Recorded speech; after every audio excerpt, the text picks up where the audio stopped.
merci Abbas kota Abbas alandi kela inda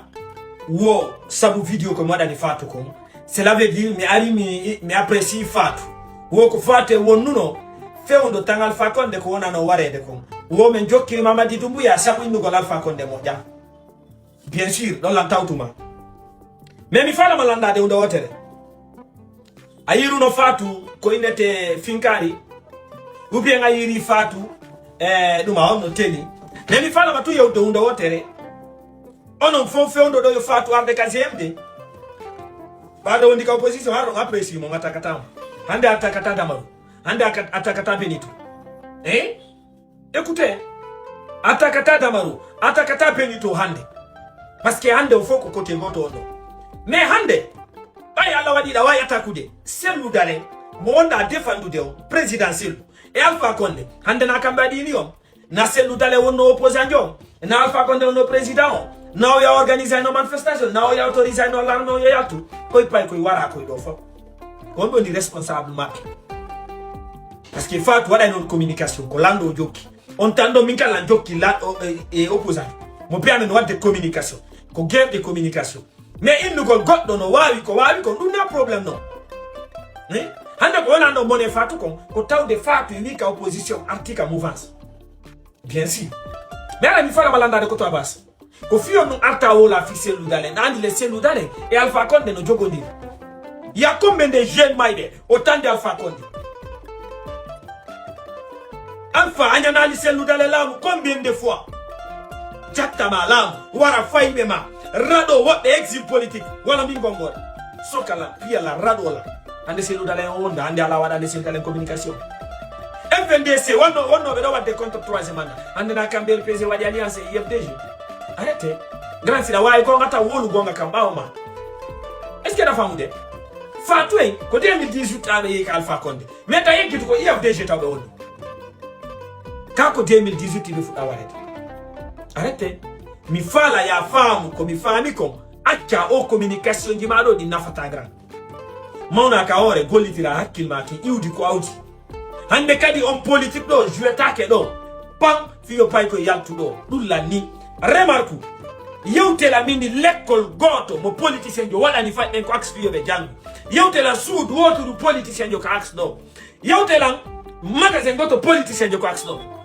ko politicien be wawa ni action foko gondi nene be wulla bi mu e jokkingol faybe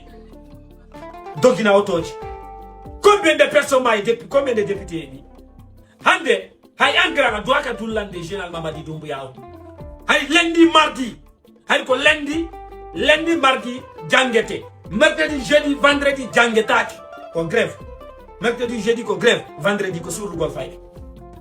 kambe leader politique bebe bi be mabbe be fo no transition no janguti matoto jangay Dixin jangay magasin jidi ndo fop ko axe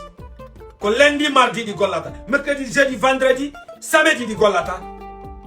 mais hatta ta joma magasin jidi lando to lois nuno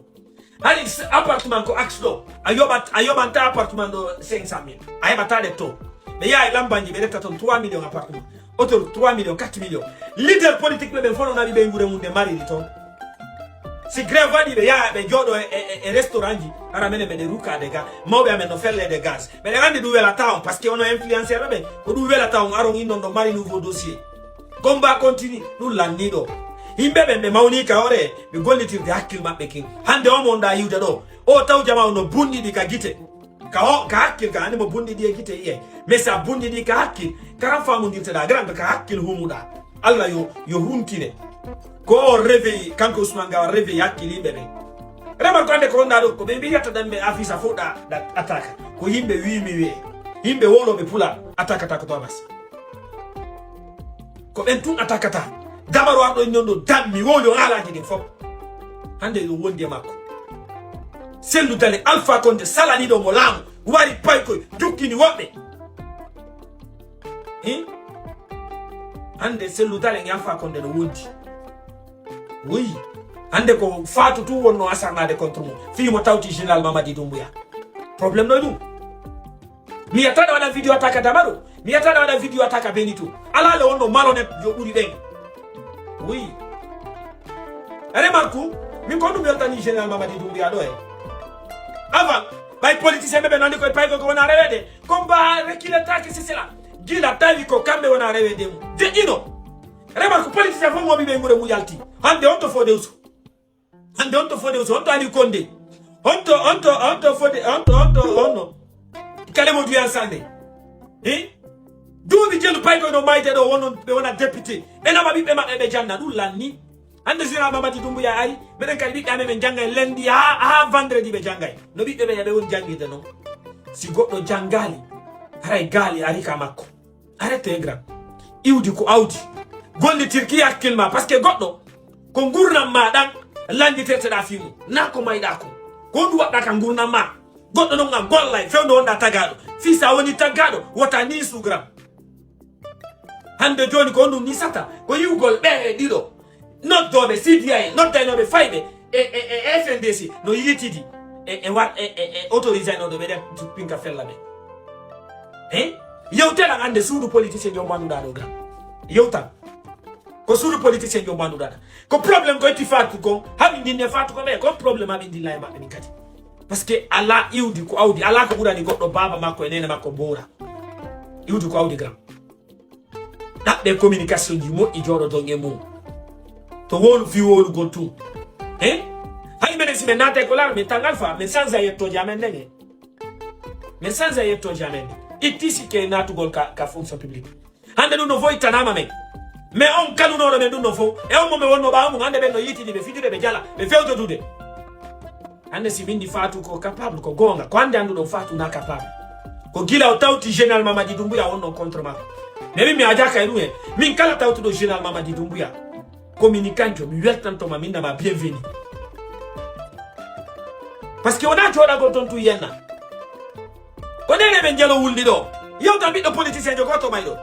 mais yewta na ande politicien be ben ko jelo be wadi député ko jelo be wadi conseil communal ko jelo ande be wadi vice maire yewta ko combien de jeunes de l'axe be rectifier la formation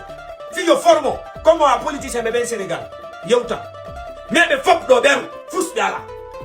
mais be ngandi député be calcul be yimbe bendo mais be detti di mbudi be nadi e o be darni galleji mais be ngandi député be ardo accu fi alla gra hande kadi name nguti ngoto name keri goto sida fala remu gol ko nyama rema na yorema hande kadi biddo axe na keri ay goto hande axom men jarna na ma lekkolji ko men bibbe ame men janga hande axe fi ay bo appartement ite 2 millions 500 hande be ka magasin ji fono golude libre nyande tay metti ko metti gine foy mote mais action no bawo général Mamadi Doumbouya ko limbe meden nata kalarbe men sanzali yettore amay ko limbe meden golla ka golleji ko limbe meden wona député ko limbe meden wona maire ko limbe meden wona vice maire ara minni fatu ko metti ko minni ko fatu no buri kala communicant wondo wadde do min ko mi communicant mais gonga ko gonga e wola maninka wola soso wola pula wola français wola anglais kadi mo andi ko wolete ko siko hewti yendugo don en fode nganti mais kono pusata yimbe be mais ko to bas mimi fala ya findi ngore mande mauna ka wore ko parce que iwdi ko awdi biddo pullo dimo yennata areta ko kondo ayenude kadi lando mi torike ma mi jejima bay ko pullo dimo areta ko nda yenude ko parce que dum nafata ay fus mo bebe do wonde ma men wolata ha ara yo Allah wadu barke président mo wada barke lady ndi hiwa président on danda mo bone onon be aybe onon kadi itta on gono ngaybe ko wonto hibbe haray nyande yiwda ko be yi ko nyande hankadi finuda ittuda ko humiduda ka hakkil ko a faamay ko gongodo do wolde ko iwdi ko awti merci